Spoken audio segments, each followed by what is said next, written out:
Hey friends, and welcome back to my channel. This video is about fixing the issue while launching the game GTA 5. The game is not launching and you are getting the error of BattlEye launcher. It just started and then you are not able to launch the game. So without wasting time, let's go ahead and directly proceed with the resolution. Let's start with the basic troubleshooting steps. Go ahead and launch your Rockstar launcher into your system. Log in using your user ID and password into the Rockstar Games launcher. Now once you are logged in, click on the settings menu and here you will find the option of BattlEye. Go ahead, uncheck it, then close it. After closing, if you are using Epic Games, you will be able to play the game by clicking on 3-dot icon, choose the option Manage, turn off the option of automatic update. Once you have done so, close it. Now try to play the game.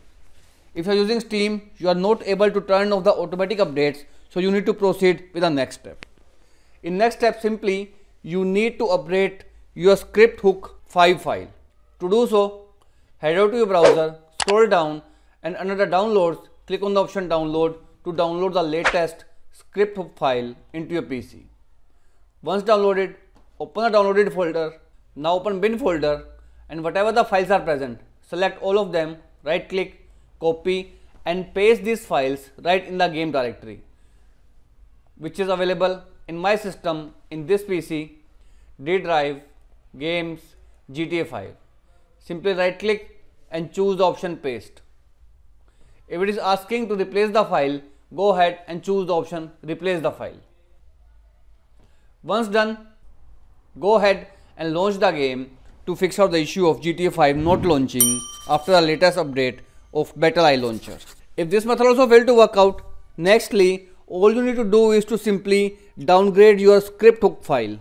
To do so, again in your browser you need to open this particular website. From here you need to downgrade to GTA 5 file, which is GTA 5 version 1.0.335.1.0.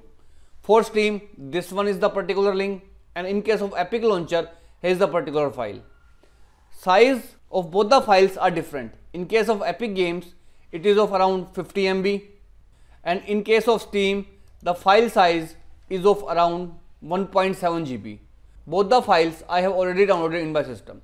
First one file is for Epic Games launcher and second file is for the Steam. So whichever launcher you are using, if you are using Epic Games, open the zip file, open the folder inside, right click, copy, and again you need to paste these 3 files in a directory, which is in this PC. Here is my game directory, right click and choose the option paste. If it is asking to replace, go ahead and choose the option replace files. Again, if you are using Steam, open the Steam folder, open it and again copy all the files inside the folder and paste right in the game directory right over here by choosing right click and choose the option paste. Now if you do not know where is the game directory is where your GTA 5.exe file is available. So open the game directory and paste the files right over here. You can even open the game directory by launching the Steam, right click on your game, choose the option manage and now click on browse local files, and this will directly open the game directory of the GTA 5. That's all you have to do. Once you downgrade your scripthook free file, you will be able to play the game and the issue of BattlEye launcher will be completely fixed. So as of now, this is all about it friends. If this video works out for you, I request you to please click on subscribe button and turn on the bell notification icon to continue receiving updates from my channel. Thank you so much friends. Thank you for watching.